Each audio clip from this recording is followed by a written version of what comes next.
Քննարկում ենք հարց համար 22-ը ընտանիքի անապահովության գնահատման կարգում փոփոխություններ կատարելու մասին հարցը։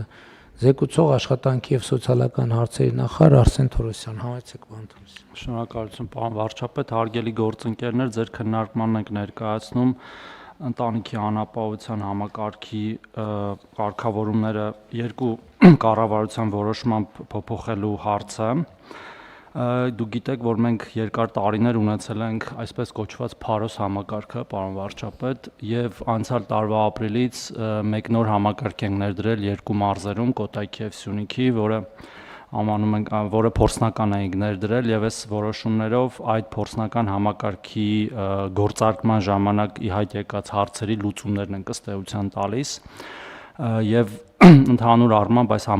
նոր համակարգը գործելու է Հայաստանում հուլիսի 1-ից, այսինքն հուլիսի 1-ից սկսած արդեն բոլոր մարզերում եւ Երևան քաղաքում համակարգում ընտանիքների դիմումները ստանալիս մենք գնահատումը իրականացնելու ենք այս նոր մոդելով, որը մինչ այդ գործում էր միայն Կոտայքի եւ Սյունիքի մարզում։ Այդ մեկ տարի եւ մի քանի ամիսների աշխատանքի ընթացքում ի հայտ էին եկել խնդիրներ, որոնք ի սկզբանե կանխատեսված չէին եղել, որոշակի տեխնիկական հարցեր էին ի հայտ եկել եւ մենք դրանք լուծում ենք, բայց ընդհանուր առմամբ ուզում եմ տեղեկացնել, որ այս նոր համակարգը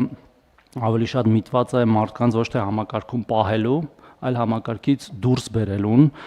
աշխատանքի, կրթության եւ այլ գործիքների միջոցով եւ մենք կարծում ենք, որ այն բերելու է մեր բազմաթիվ հազարավոր քաղաքացիների կենսամակարդակի բարձրացման։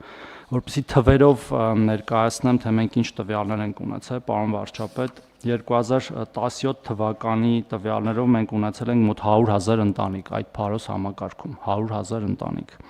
Եվ 2026 թվականի հունիսի 1-ի դրությամբ, այսինքն մոտավորապես հիմա մենք ունենք 46,000 ընտանիք, այսինքն անկումը եւ հին համակարգով եւ այս նոր համակարգով, որը Կոտայք եւ Սյունիքն է, 54.1%-ով պակասել է կամ 2.2 անգամ։ Սա իհարկե նաեւ ցուցիչ է ընդհանուր աղքատության նվազման, որի ցուցանիշները մենք նաեւ տեսնում ենք մեր գործընկերների հրապարակած թվերով ազգային վիճակագրական ծառայության, մենք գիտենք, որ վերջի տարիներին այդ ցուցանիշը իջել է, ինչպես նաև մենք տեսնում ենք հարակից այլ ցուցանիշների միջոցով, օրինակ նույն գործազրկության թվերի անկում, միջին աշխատավարձի բարձրացում, աշխատատեղերի թվի բարձրացում, այսինքն բոլորը խոսում են նույն process-ի մասին։ Մի երկու թիվ էլ ներկայացնեմ հին համակարգի եւ նոր համակարգի վճարվող նպաստների չափի, պարոն վարչապետ, որտեվ թեև մենք ասում էինք, որ շատ քաղաքացիներ ձգտում են մնալ այդ Փարոս համակարգում, բայց այնուամենայնիվ այնտեղ միջին նպաստի չափը ընդամենը 29,000 դրամ էր, այսինքն զուտ ֆինանսական առումով այն որևէ լուրջ աջակցություն չէր տալիս ընտանիքներին, ի հակադրություն նոր համակարգի, որտեղ նաև նպաստի չափն է կարիքի հիման վրա որոշվում, այսինքն ընտանիքի չափից կախված, ընտանիքի անդամների տարբեր կարգավիճակներից, տարիք, հաշմանդամություն, այլ կարգավիճակներ եւ միջինը այս պահի դրությամբ Կոտայքի եւ Սյունիքի մարզերում 86,870 դրամ է, մոտ 87,000 դրամ, որը էականորեն կարող է բարելավել ընտանիքի վիճակը եւ ունենք նաեւ առավելագույն չափ էլի կախված ընտանիքի կառուցվածքից մինչեւ 280,000 դրամ նպաստ ստացող ընտանիքներ ունենք, բայց նորից եմ կրկնում համակարգի ամբողջ իմաստը եւ նպատակը այս մեր քաղաքացիներին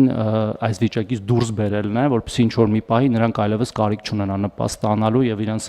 կենսագործունեությունը ապահովեն սեփական աշխատանքով կամ ինքնազբաղվածությամբ։ Իհարկե կլինեն վստահաբար շատ փոքրաթիվ քաղաքացիներ, որոնց կարիք կլինի ավելի շարունակաբար աջակցել, բայց նպատակը դրանից իհարկե չի փոխվում։ Մենք շատ ինտենսիվ այս ընթացքում իհարկե աշխատել ենք մեր մյուս նաև գործընկերների հետ, այդտեղ թվային տեխնոլոգիաներ են օգտագործում, պարոն վարչապետ, այս համակարգը գործարկելու համար մենք տարբեր բազաներից ինֆորմացիաներ ենք կարդում, ՊԵԿ-ի բազաներից, իհարկե բնակչության պետական ռեգիստրից, այսինքն ինքը նաև թվային փոխակերպման տրամաբանության մեջ է շատ կարևոր, մինիմալի է հասցված թղթային որևէ շարժ, շատ փոքր դեպքեր ունենք, որ կարող է հավելյալ կարիք լինի ինչ որ բան ներկա ներկայացնել, որը մենք հաշվի կառնենք, ասենք օրինակ տարբեր հանգամանք, որը ոչ մի կերպ էսպային թվայնացված չէ, բայց դրանց թվայնացմանը զուգընթաց դա էլ ամբողջությամբ կվերանա, նույնիսկ դիմումը թվային է, այսինքն ոչ մեկ ոչ միտեղ գալու կարիք չունի։ Շնորհակալություն։ Հարգելի գործընկերներ, այդ բարեփոխումը, որի մասին պարոն Թորոսյանը նշեց, այսինքն անապահովության գնահատման նոր համակարգը շրջադարձային նշանակություն ունի եւ ես շատ ուրախ եմ, որ մենք ոչ մի քաղաքական նկատառումով չենք դանդաղեցրել եւ չենք կանգնեցրել այդ գործընթացը, որովհետեւ այս բարեփոխումը ունի շատ կարեւոր գաղափարախոսական եւ հայեցակարգային նշանակություն, որովհետեւ մենք պետք է ընդհանրապես հստակ կիսենք եւ համաձայնության հասնենք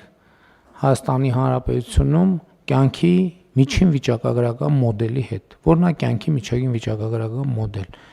Կյանքի միջին վիճակագրական մոդելը կրթություն, աշխատանք, բարեկեցություն։ Այսինքն սա է այն առանցքը, որի շուրջ պետք է ցանկացած մարդու կյանքը կառուցվի, որովհետեւ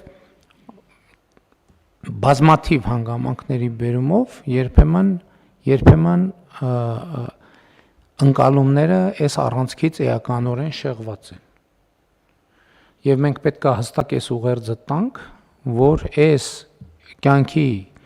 միջին վիճակագրական մոդելը հենց մարդու անձնական պատասխանատվությունն է դա իրագործելու։ Մարդու անձնական պատասխանատվությունն է,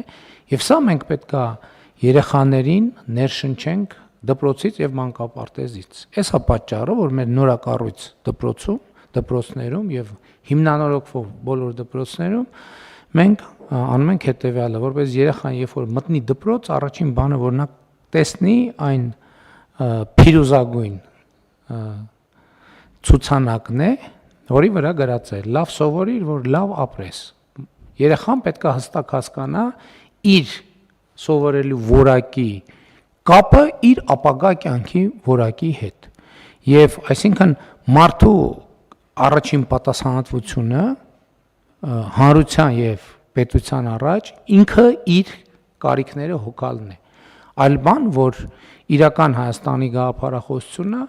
առանցքում դնում է նաեւ մեկ այլ բանաձև, որ պետությունը պետք է ուժեղացնի մարդուն, մարդը պետք է ուժեղացնի պետությանը։ Մենք համոզված ենք, որ մարդուն ուժեղացնելու այլ ձև քան կրթությունն է գոյություն չունի։ Այսինքն, եթե ուզում ես մարդուն ուժեղացնել, պետք է նրան աջակցես կրթության հարցում։